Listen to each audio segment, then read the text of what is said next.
杨开，你入门3年，147场挑战无一获胜，此次以命相搏，境界就好。 Halo guys, apa kabarnya hari ini? Masih baik-baik aja kan?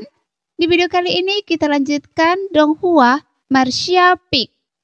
Oke, nggak usah lama-lama lagi, kita langsung aja ke ceritanya. Selama Suyan masih memiliki sedikit penyesalan, Ran Yunting akan segera membunuh Yang Ke dan menyingkirkan iblis dalam dirinya. Karena Suyan tidak ingin memotong perasaannya, jadi dia sebagai gurunya akan melakukannya untuknya.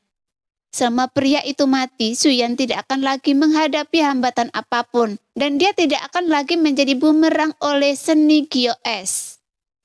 Mungkin ia akan terdiam dan sedih untuk sementara waktu, tetapi Ran Yunting percaya bahwa seiring berjalannya waktu, Suyan hanya akan berterima kasih padanya, bukan membencinya.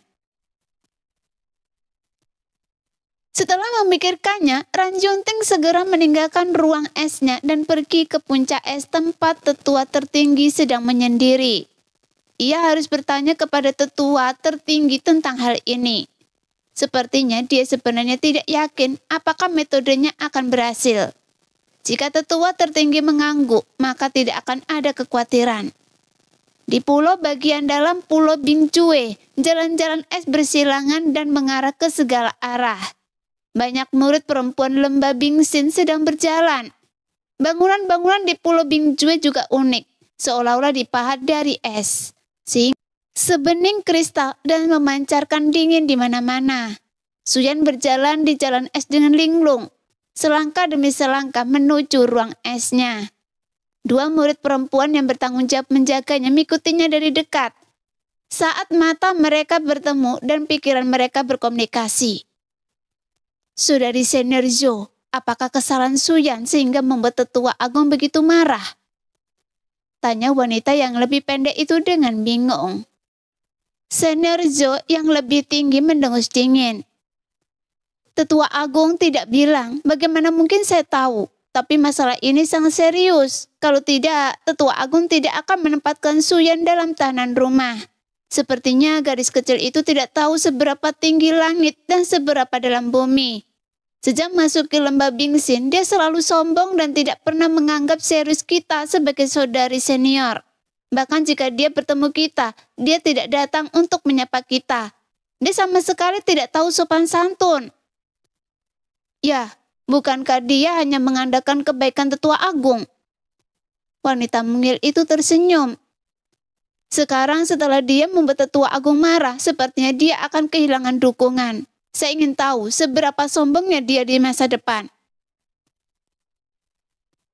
Sebagai saudari senior, sudah waktunya kita mengajarinya bagaimana berperilaku. Keduanya saling memandang dan tersenyum penuh arti. Mereka merasa bahagia. Langit hari ini tampak sedikit berbeda dari sebelumnya. Saat berjalan, Suyan tiba-tiba berhenti. Matanya yang tadinya linglung tiba-tiba berbinar dan dia melihat ke satu arah. Kemudian ia melesat dan menghilang. Kedua wanita yang mengikutinya mengubah raut wajah mereka, mengira Suyan akan melarikan diri. Tetapi ketika mereka berbalik, mereka melihat bahwa ia ternyata berlari di depan beberapa murid lainnya. Apa yang Anda lakukan? Wanita bermagajo itu menunjukkan raut wajah tidak senang dan bergegas ke sana. Ada beberapa murid lembah Bingsin yang awalnya berbicara dengan suara rendah. Pada saat ini mereka semua tampak bingung, tidak mengerti mengapa Suyan tiba-tiba lari. Wanita yang memimpin memiliki basis kultivasi yang kuat dari tingkat ketiga kembali ke kosongan. Ia mengerutkan kening dan menatap Suyan, lalu berkata dengan terkejut. Apakah Anda Suyan? Murid dari tetua agung. Apakah dia Suyan? Saya dengar dia baru berada di tingkat ketiga memasuki alam suci ketika dia masuk sekte. Sekarang dalam waktu kurang dari 30 tahun, dia akan mencapai tingkat kedua alam kembali kekosongan. Saya juga pernah mendengar tentangnya, jadi seperti ini dia.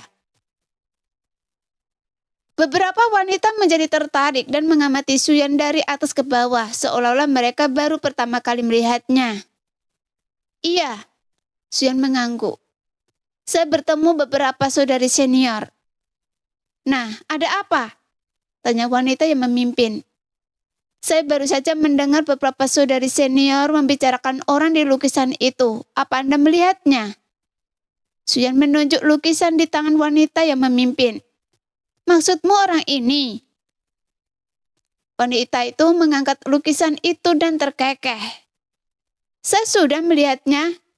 Mata Suyan berbinar, ia bertanya dengan cemas. Kapan para saudari senior bertemu dengannya? Apakah dia baik-baik saja? Wanita itu mengerutkan kening dan bertanya dengan bingung. Adik perempuan, apakah Anda kenal orang ini?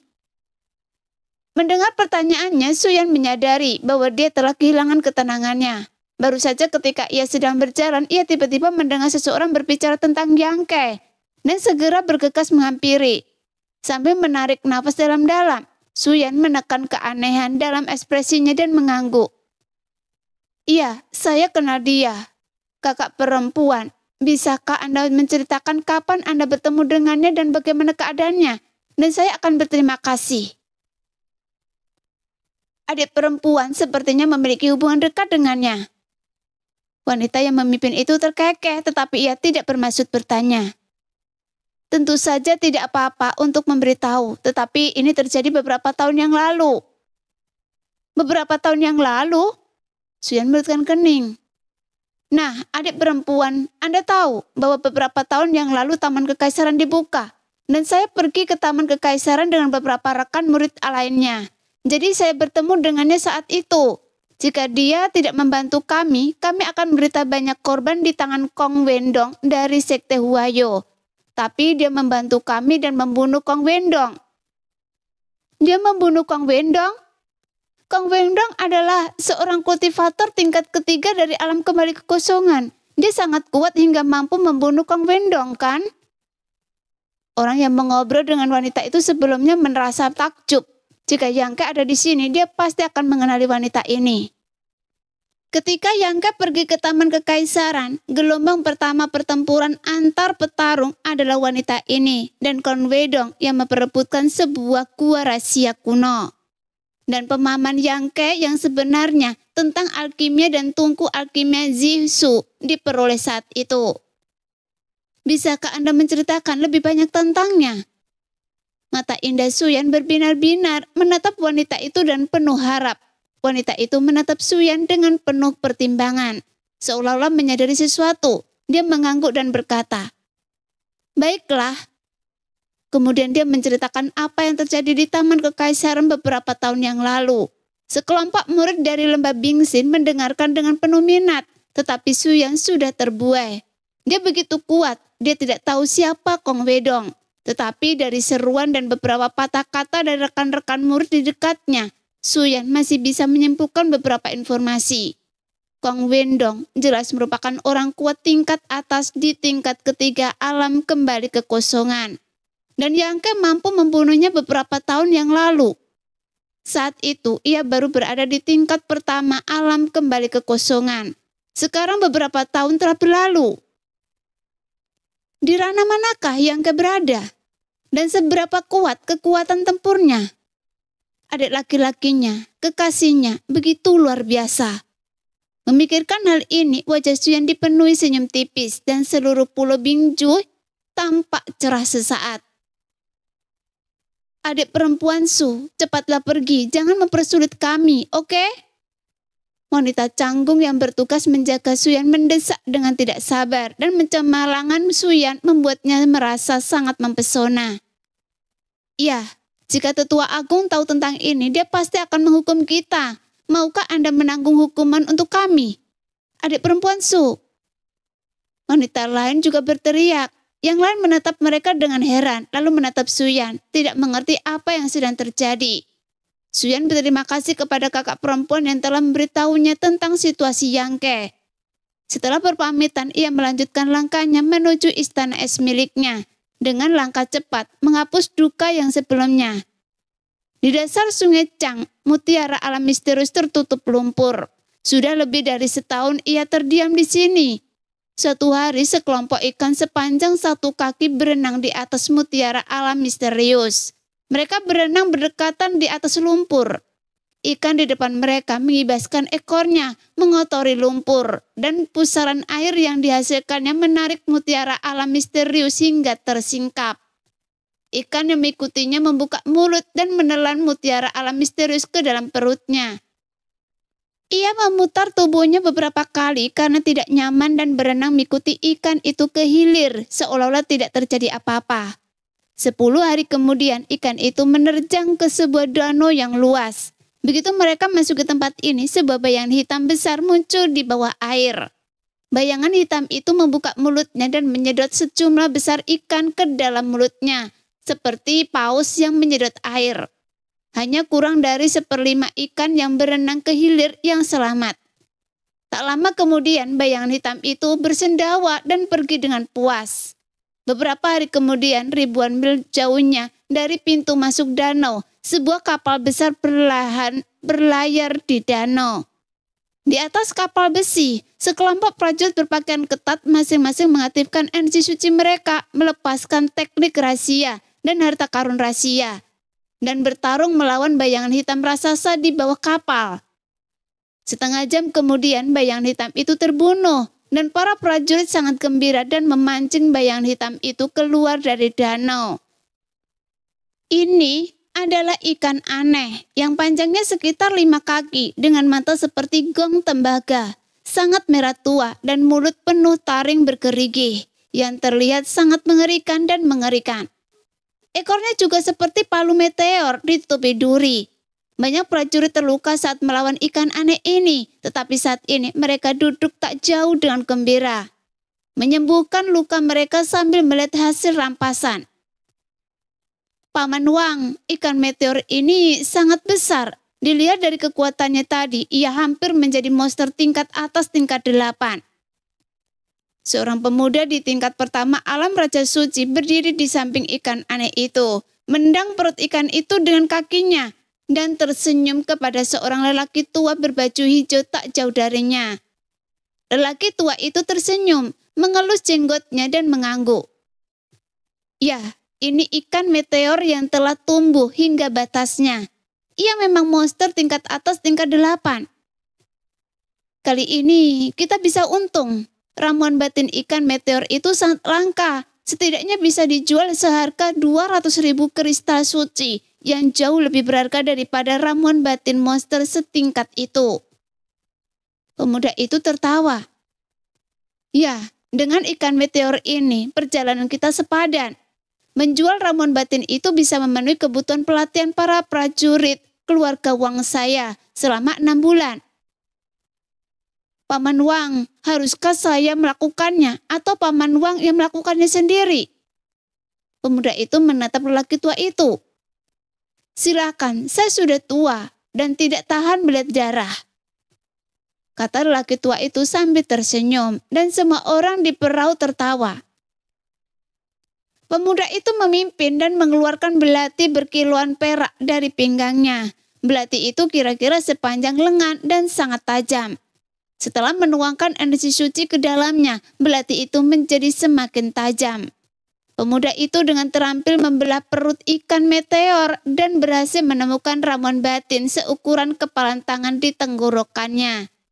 Dengan hormat, ia memberikan ramuan batin itu kepada laki tua itu yang memeriksanya dengan seksama dan berkata, "Ya, ini ramuan batin yang bagus yang mengandung konsepsi artistik yang berhubungan dengan air yang sangat kaya. Jika seorang prajurit yang mempraktekkan rahasia yang berhubungan dengan air mendapatkannya, itu pasti akan meningkatkan kekuatannya. Baiklah, saya akan menyimpan ramuan batin itu untuk saat ini, dan akan saya berikan kepada kepala keluarga saat saya kembali. Dan semua orang dalam perjalanan ini akan diberi hadiah."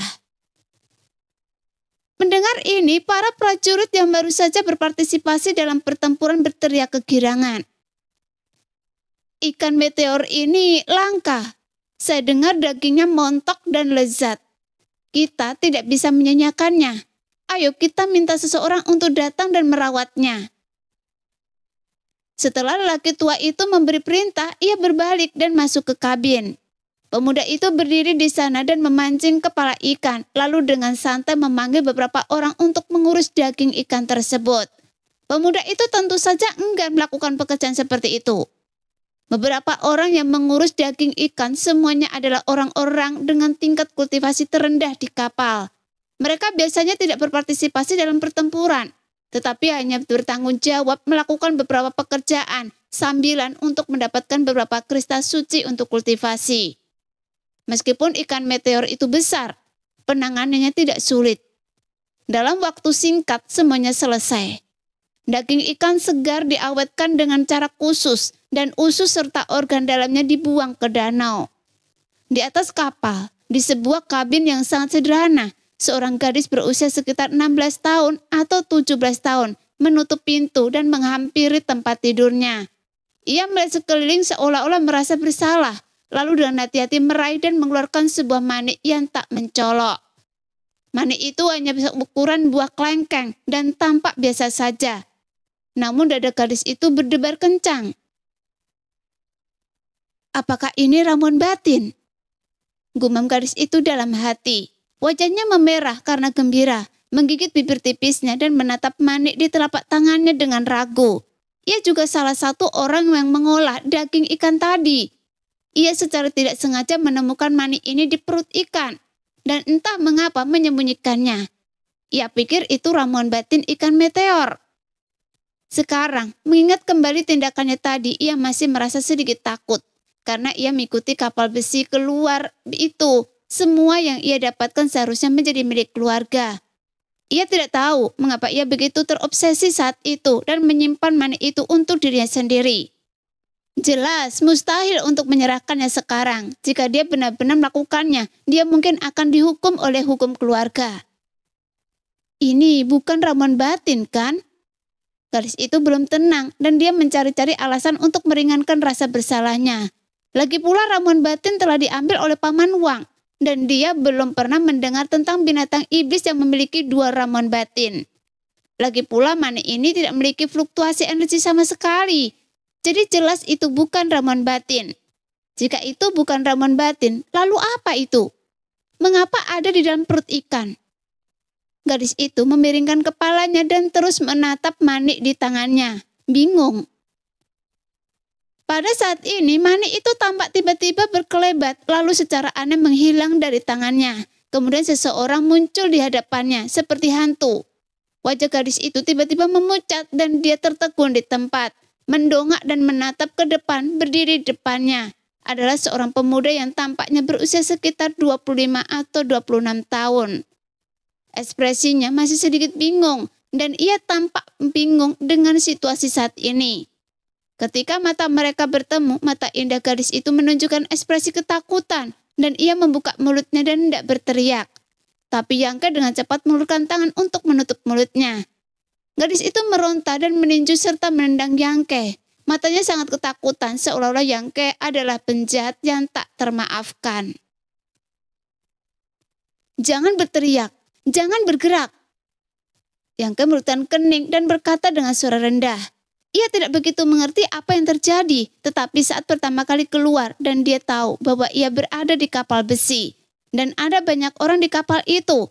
Meskipun yang terkuat hanya tingkat pertama alam kembali kekosongan, ia tidak takut. Tetapi Yangke tidak ingin menimbulkan masalah. Jadi dia hanya bisa memperlakukan gadis itu dengan kasar. Sekarang gadis itu tidak bergerak dan terus meronta. Menyadari pujukannya tak berhasil, Yangke tiba-tiba tertawa getir.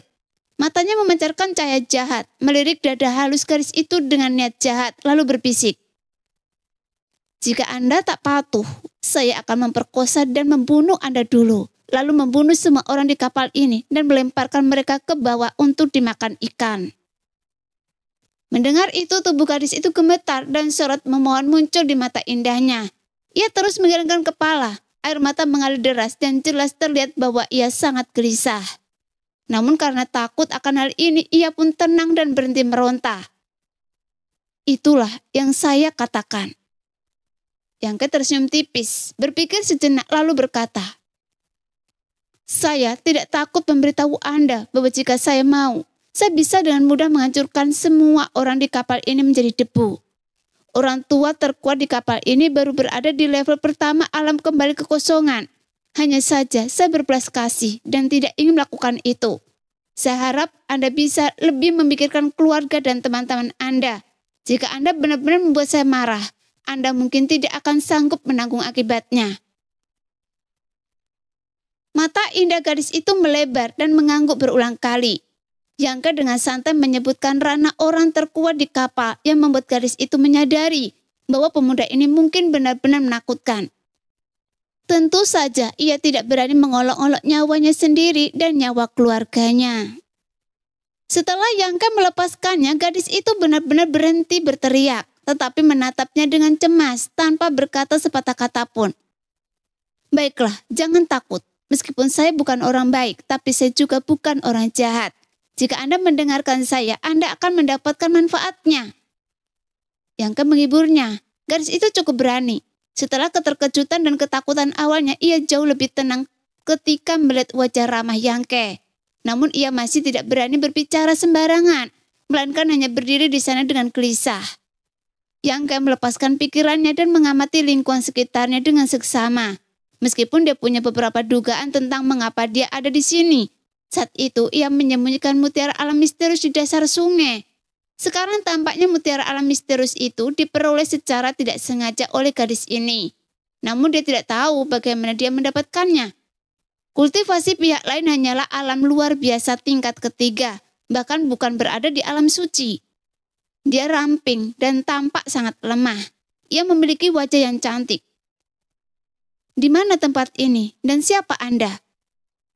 Yangke menenangkan pikirannya mencari kursi untuk duduk, lalu menatap gadis itu dan bertanya. Gadis itu meneludahnya, menekan rasa takut di hatinya dan menjawab dengan suara gemetar. Untuk menjawab senior, ini adalah Danotron. Kami dari keluarga Wang. Danotron, keluarga Wang. Yangke belum pernah mendengarnya dan mengira itu adalah keluarga kecil di bintang kultivasi ini, jadi dia tidak peduli. Sekarang setelah dia keluar dari mutiara alam misterius, tugas pertamanya adalah mencari tahu apakah Lohe masih berada di bintang Cilan. Meskipun ia berpikir bahwa lebih dari setahun telah berlalu dan Lohe mungkin tidak akan mencarinya lagi, lebih baik berhati-hati. Jadi ia tetap tidak berani terlalu mencolok. Itulah sebabnya ia memaksa gadis itu. Ia ingin mendapatkan beberapa informasi darinya. Kemungkinan besar pihak lain tidak tahu. Namun Lohe adalah orang kuat di tingkat kedua Raja Kekosongan. Dan setiap gerakannya mungkin menarik perhatian. Jadi bagaimana jika gadis ini tahu sesuatu? Lalu, apa nama bintang kultivasi ini? Yangke bertanya lagi. Bintang Cilan. Gadis itu menatap Yangke dengan heran. Matanya yang indah penuh rasa ingin tahu. Bintang Cilan? Yangke merutan kening dan langsung teringat bahwa ia telah berurusan dengan banyak prajurit dari bintang Cilan. Belum lagi orang-orang dari sekte Huayo dan lembah Bingxin. Suding yang ditemuinya di penjara darah. Tampaknya berasal dari bintang Cilan. Sebelum meninggal, ia memutuskan untuk pergi ke sekte Qingyu dan menceritakan kematiannya kepada mereka. Tak disangka ia akan berakhir di planet kultivasi ini. Apakah ada sekte Huayo dan lembah Bingxin di sini? Iya. Gadis itu mengangguk. Sekte Huayo dan lembah Bingxin adalah dua sekte terkuat di bintang Cilan dan keduanya memiliki prajurit alam Raja Kekosongan. Setelah menjawab pertanyaan Yangke, gadis itu menjadi jauh lebih tenang dan berani. Ia berinisiatif untuk maju dan menuangkan segelas air untuk Yangke, karena dia juga melihat Yangke tidak terlihat seperti orang jahat. Ada prajurit alam Raja Kekosongan. Yangke terkejut. Ia tidak tahu banyak tentang kedua sekte besar ini, tetapi dilihat dari kekuatan orang-orang yang pernah ia temui, wajar jika prajurit setingkat ini yang memimpin. Lalu, apakah ada sekte bernama sekte Qingyu? Tanya Yangke lagi. Mata indah gadis itu berbinar sejenak. Senior, apakah Anda berteman dengan sekte Qingyu? Tidak juga.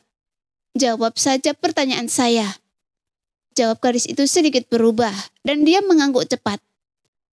Ya, keluarga Wang kami adalah keluarga yang berafiliasi dengan sekte Qingyu. Oh.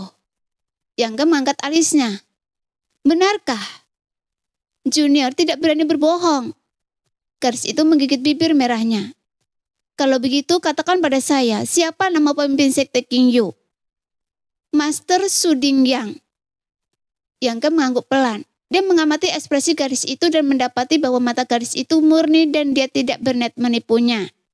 Setelah berpikir sejenak, dia mengeluarkan cincin ruang angkasa dan menyerahkannya kepada gadis itu.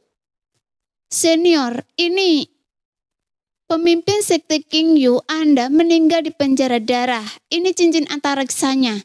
Saya hanya bertemu dengannya sekali. Sebelum meninggal, dia meminta saya untuk pergi ke Bintang Cilan jika saya berkesempatan melapor ke sekte King Yu. Karena saya sudah bertemu Anda, saya akan memberikan tugas ini kepada Anda.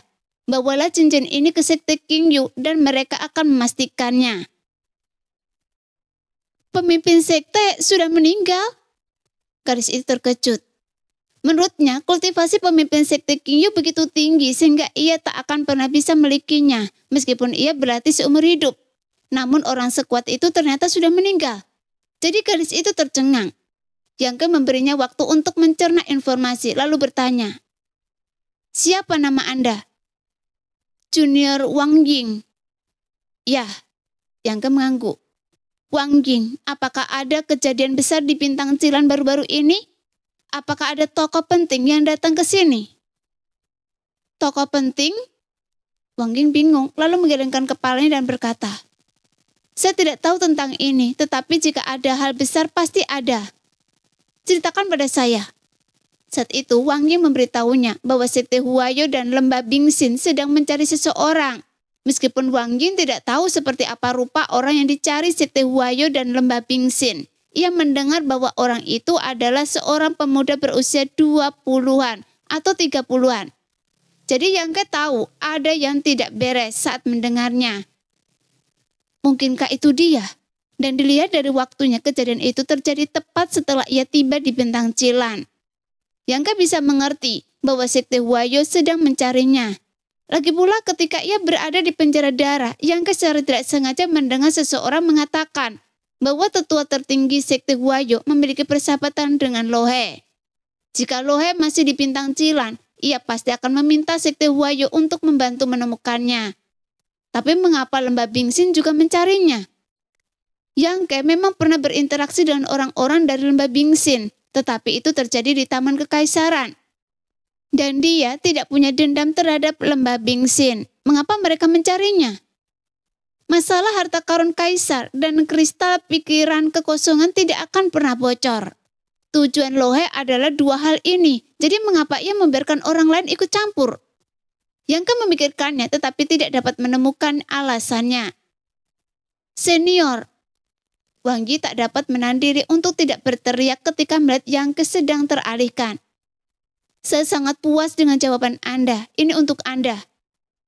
Yang Ke melemparkan sebuah paket dan meletakkannya di atas meja. Ia segera berdiri dan sedikit gemetar. Kemudian ia menghilang dari ruangan.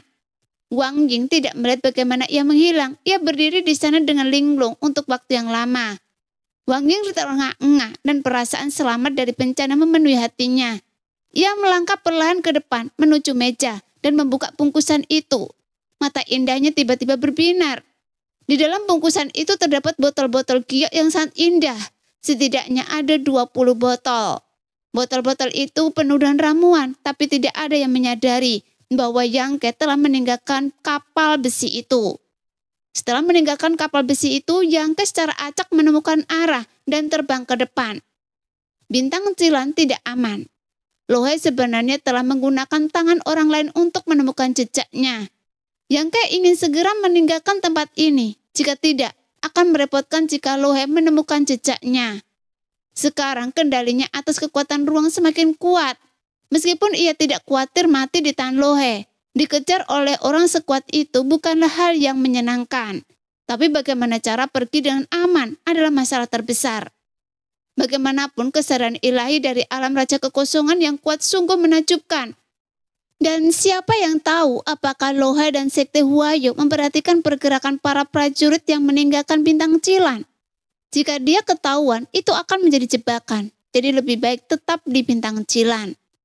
Dengan wajah serius, Yang Ke berpikir liar sepanjang perjalanan. Pertama kalinya ia diburu oleh seorang prajurit alam Raja Kekosongan yang kuat. dan ia adalah seorang master bintang, sehingga benar-benar menegangkan. Situasi di Bintang Cilan sangat berbahaya.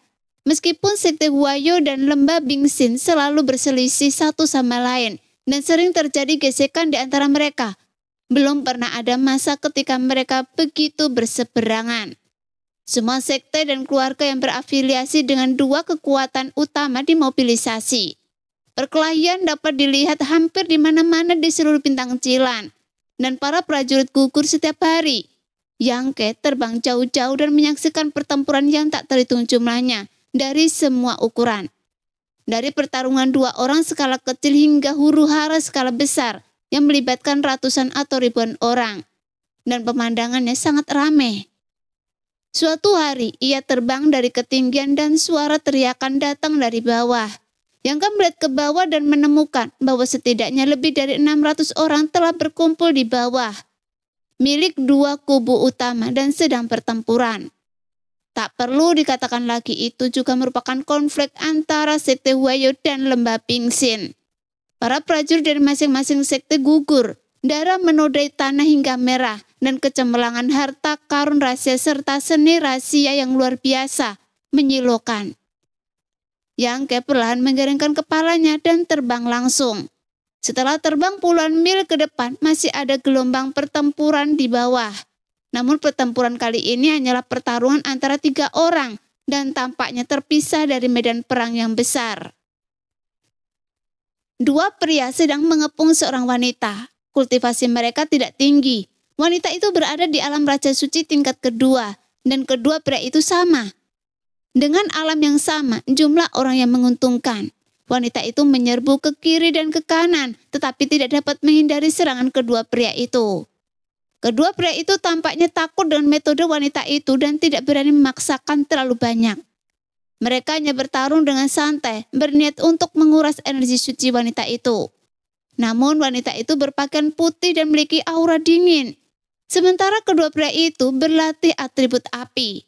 Tubuh mereka bagaikan api yang membara dengan mudah mengusir rasa dingin yang menusuk dari wanita itu. Sambil menyerangnya, mereka berbicara kasar untuk mengganggu pikirannya. Atribut mereka terkekang dan situasi wanita itu sangat sulit. Ketika Yangke terbang dari atas, ia merutkan kening dan melirik ke bawah. Sisi wanita itu tertangkap oleh pandangan Yangke.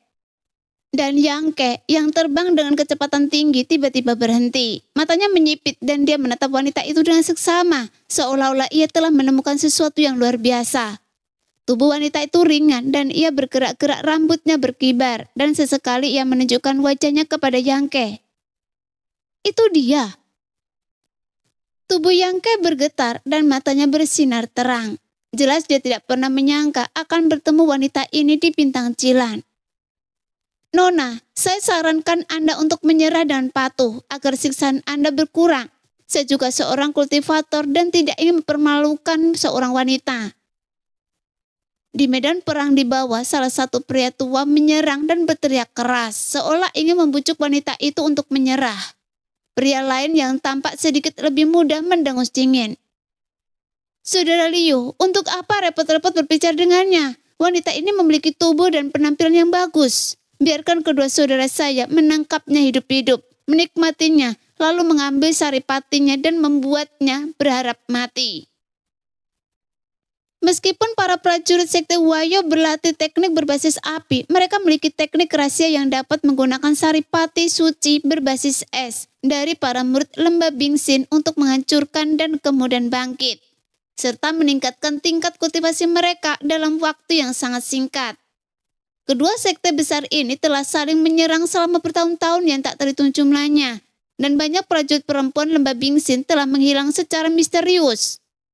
Pada dasarnya diculik oleh orang-orang Sekte Huayo. Nasib para murid perempuan itu dapat dibayangkan. Meskipun teknik rahasia ini agak berbahaya bagi orang-orang Sekte Huayo, banyak murid Sekte Huayo tidak takut akan hal itu. Sebaliknya, mereka berbondong-bondong melakukannya dan dengan bangga mempermalukan murid-murid perempuan Lembah Bingsin. Tapi para pemimpin Sekte Huayo tidak pernah memperdulikannya. Dua anggota Sekte Huayo, yang satu berperan sebagai polisi baik dan yang lainnya berperan sebagai polisi jahat, sangat mengguncang pikiran wanita itu. hina, tak tahu malu. Wanita itu menggetakkan gigi dan berteriak. Energi sucinya melonjak dan burung-burung putih seperti giok yang tak terhitung jumlahnya yang terbentuk oleh penggumpalan. Energi es terbentuk dengan jelas dan burung-burung itu berkicau. Burung-burung yang tak terhitung jumlahnya terbang ke segala arah, mencoba mengganggu pandangan kedua orang itu. Mau lari? Wajah murid sekte Huayo yang lebih muda bergubah garang dan energi suci api melonjak. Itu membuatnya tampak seperti bola api yang membara. Dia mengabaikannya dan bergegas menuju burung-burung itu. Saat es mencair dan api melonjak, pria bermarga Liu memanfaatkan situasi itu dan meninju celah di antara burung-burung itu. Seekor harimau api raksasa tiba-tiba muncul, mengaum keras, kemudian membuka mulutnya yang berdarah untuk menerkam wanita itu. Wanita itu terjepit oleh serangan dari kedua sisi dan tampak seperti direnggangkan hingga batasnya. Meskipun ia berusaha sekuat tenaga untuk mengatasi krisis, ia tetap terkena hantaman harimau api di baunya. Bekas luka sepanjang setengah kaki terlihat. Darah menyembur keluar setelah ia menstabilkan tubuhnya. 2 orang dari sekte Huayo telah menerkam di depannya dengan wajah ganas. Wanita itu menunjukkan keputusasaan dan secercah nostalgia akan kehidupan muncul di mata indahnya. Namun jejak nostalgia ini dengan cepat hancur, kemudian berubah menjadi keinginan untuk mati. Ia tahu jika ia benar-benar jatuh ke tangan sekte Huayo, itu akan lebih menyakitkan daripada kematian. Karena itu, ketika para murid perempuan lembah Bingxin pergi, para tetua akan mengingatkan mereka, lebih baik mati daripada ditangkap. Setiap murid perempuan lembah Bingxin mengingat kalimat ini. Tidak, jalang ini ingin mati.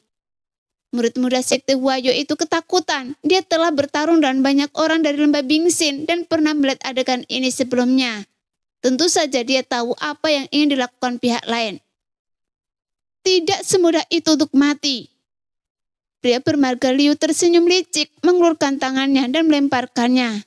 Sebuah harta karun rahasia seperti tali dengan api yang berkobar tiba-tiba melesat keluar dan mengingat wanita itu seolah-olah memiliki roh. Segera dia menarik tali itu kembali dan wanita itu langsung tercekik erat. Fluktuasi energi suci yang naik turun tiba-tiba mereda.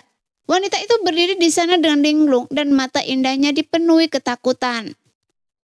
Tali Suyuan Liu dibuat khusus oleh ahli pemurnian senjata untuk kalian dari lembah Bingxin. Jika kalian diikat oleh tali Suyuan, kalian bisa melupakan tentang penghancuran diri. Melihat bahwa dia telah berhasil, pria bermarga Liu terlalu malas untuk berpura-pura menjadi sama seperti sebelumnya. Dia menatap wanita itu dengan jahat dan ekspresi cabul muncul di wajahnya. Bunuh saya! Wanita itu meronta, tetapi sekeras apapun ia berusaha, ia tak mampu bergerak. Harta karun rahasia yang diikatkan di tubuhnya seolah mampu menahan energi sucinya. Pihak lain benar, harta karun rahasia ini memang khusus dibuat untuk para murid lembah Bingxin. Ia tak mampu mengaktifkan energi sucinya sama sekali saat diikat dengan tali. Mana mungkin saya tega membunuh Anda? Pria bermarga Liu tertawa jahat. Menangkap orang lembah Bingxin hidup-hidup itu sulit, dan Anda begitu cantik, dan saya tak sabar untuk mencintai Anda. Wajah wanita itu memucat. Ia hampir bisa meramalkan betapa malang nasibnya di masa depan. Anda masih ingin bunuh diri dengan cara menggigit lidah Anda? Apa Anda terlalu banyak berpikir? Pria yang lebih muda itu mendengus dingin, mengelurkan tangan dan menunjuk. Lalu sebuah energi suci melesat ke tubuh wanita itu, membuatnya kaku di tempat, bahkan tak mampu berbicara. Pergi dari sini dulu. Pria bermarga Liu melirik medan perang yang jaraknya puluhan mil dan tak berniat membantu. Baginya menangkap musuh hidup-hidup sudah cukup. Adik kecil akan ikut dengan Anda. Pria yang satunya tersenyum dan berkata dengan penuh arti. Tentu saja adik kecil saya juga akan ikut. Pria bermarga Liu itu mengerti maksudnya dan melangkah maju, siap untuk memeluk pinggang wanita yang tertunduk itu. Namun baru 3 langkah ia melangkah ketika pandangan kabur dan sesosok muncul di depannya, seperti hantu. Sosok itu berdiri di antara dirinya dan wanita itu. Demikianlah cerita hari ini. Kita lanjut lain hari ya guys ya. Bye-bye.